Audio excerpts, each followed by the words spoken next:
start recording. 1, 21, 15. It's an aluminum ion and an arsenic ion, which is an arsenide ion. So aluminum, you know, forms what? 3 plus. What does arsenic form? 3 minus. So this is going to be AlAs. You know what? I just realized, was the key right on that one?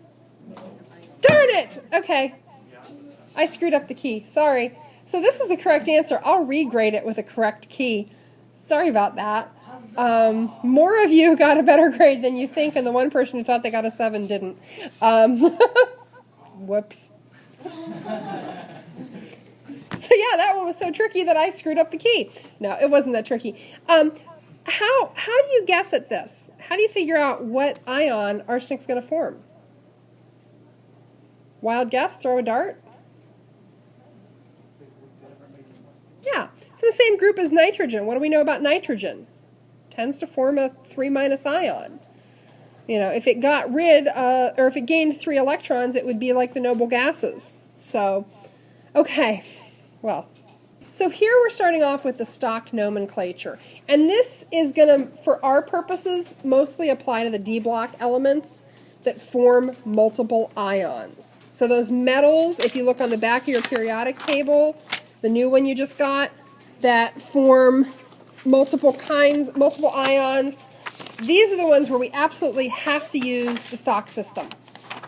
If we have a copper oxide, and this is an example I used yesterday, if I tell you, well, yeah, it's a copper oxide, it could be an oxide made up of Cu1 plus. It could be a copper oxide made up of Cu2 plus. Those have different formulas. So to start off, obviously with everything, we go 2 directions here. We go from getting a name and writing a formula, and we go from getting a formula, or having a formula, to naming it. So we'll start off with the, okay, where were we? So we'll start off with writing formulas from names. And we'll go to a whole blank screen. If I tell you that you have copper 1 ions plus oxide ions,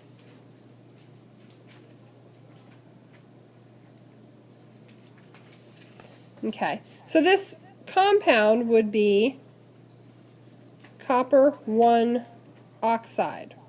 Okay, great.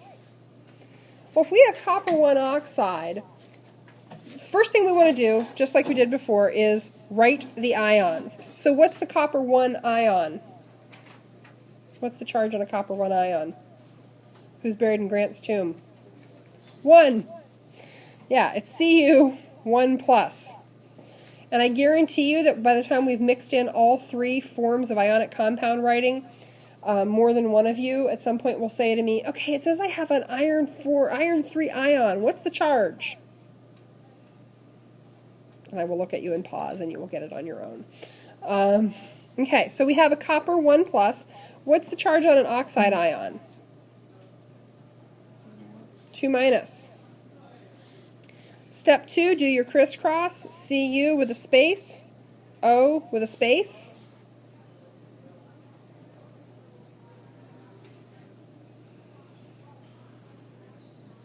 So we have 2 and 1. Step 3, simplify if possible. Is it possible to simplify? Yeah, we can get rid of that 1. So this is going to be Cu2O. That is copper 1 oxide. Now, how does that look different from copper 2 oxide? Can I go to the next screen? Yes, no? Okay. All right. Hearing no objections. So if I'm told that I have copper 2 oxide, step 1, write your ions. What's the copper 2 ion? Cu2 plus. What's the oxide ion? O2 minus. Step 2, I'll do my crisscross, write these with a space for the subscript. Zoop, zoop. So I have a 2 and a 2. Step 3, simplify if possible. Can you simplify? Yeah. CuO. Seems really easy, right? It is really easy. This is the easier part of it. Writing the formulas for these from the names is really easy. Naming them from the formulas is what typically starts to trip people up. Okay, let's try a few of the more interesting ones. Let's do cobalt. Let's see, what can we make with cobalt? Ooh, let's do a cobalt 3 chloride. Okay. So if I tell you I have cobalt 3 chloride, step 1 is what? Write your ions. So, somebody who has a hood, what's the cobalt 3 ion going to be? James? What is it? Right, CO 3 plus. Okay, what's the chloride ion? Go ahead. 1 minus. Cl 1 minus. It's a halogen, so it gains 1 electron.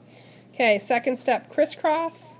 CO, room for a subscript. Cl, room for a subscript. So we get CO1, Cl3. Third step, simplify if possible. What do you have? CO, Cl3. That is cobalt 3 chloride. This is not hard. You ready to go the other direction? Okay, you can do it. Okay, you're given Fe2O3. So we know this is an iron oxide. Well, there are multiple cations formed from iron. Commonly you have iron 2 and iron 3. So what we want to know is, which is this? With these, there's sort of a reverse process. So we're going to go ahead and I will actually do this as a reminder for myself of where I'm going. I'll write that at the bottom. This is where I'm going. It's an iron oxide. You know, the question mark is which iron? Whoops. Okay. So what I'm going to do is sort of a reverse crisscross. What I need to know to fill in this blank is which ion of iron am I dealing with. So if I write blanks up here for the charge, I can reverse crisscross. We know that oxygen forms a negative, and is 2 minus our typical ion of oxide? Yeah. Well, we know that iron is going to form a positive ion, a cation. What's the charge on this? 3. So what we're dealing with here is iron 3 oxide. Okay? So we'll call that the reverse crisscross and then getting the name. Okay, let's do some weirder ones. Let's do this. I give you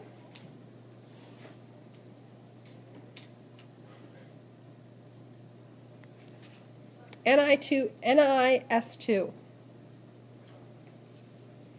Okay. So I'm going to go ahead and do the same thing I did just to remind myself where I'm going with this. So Ni is what? Nickel. So this is nickel something. What's S? Sulfide. So this is nickel something sulfide. Okay. So now I'm going to do that reverse crisscross process. We know that nickel will be a positive ion. We know that sulfur will be a negative ion. And if I reverse crisscross them, I get a 2 plus charge on the nickel and a 1 minus charge on the sulfide. Before you write anything else, what's the typical charge on a sulfur ion? 2. What does that mean? It means that this has been simplified. This is the tricky part. So that means that this has to be S2 minus, which means that this has to be nickel 4 plus. This is nickel 4 sulfide. Okay. Nickel 4 sulfide. Let's do one more that's got that same. The complication is you're looking at something that has probably been simplified. So let's do one more. You're noticing that a lot of these are oxides. The transition metals very commonly form compounds with oxygen.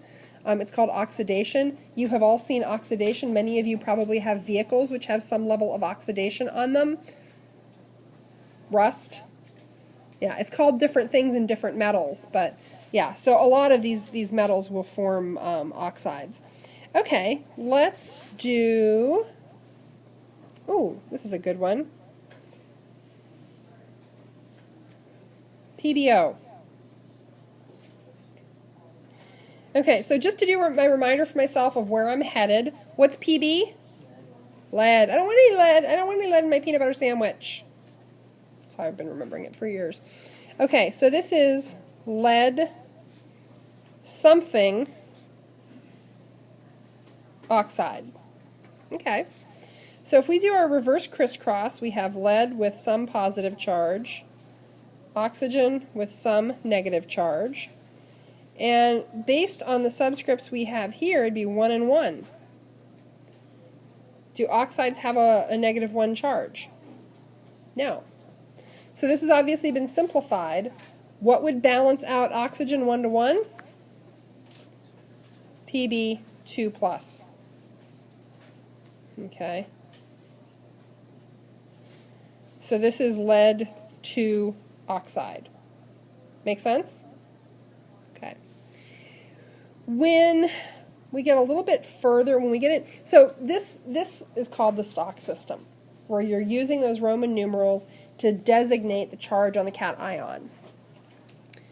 It is used in ionic compounds only with the transition metals, because everything else has a standard charge. Okay? When we get into molecular compounds and oxidation numbers, there are 2 systems, and we'll talk about them briefly, but stock system can be used with molecular compounds. It's something that we'll touch on when we get to molecular compounds, but just this is not the only place you're going to see stock system, basically. Okay, what I'm going to do now is I'm going to turn you loose to practice. Let me give you the practice numbers. Tomorrow when you walk in, you will have a FIP quiz just like you did today. We're going to do 3 of these FIP quizzes, then we'll mush them all together into one big FIP quiz, and then you will start your graded naming quizzes. Yay! Okay, so that's it.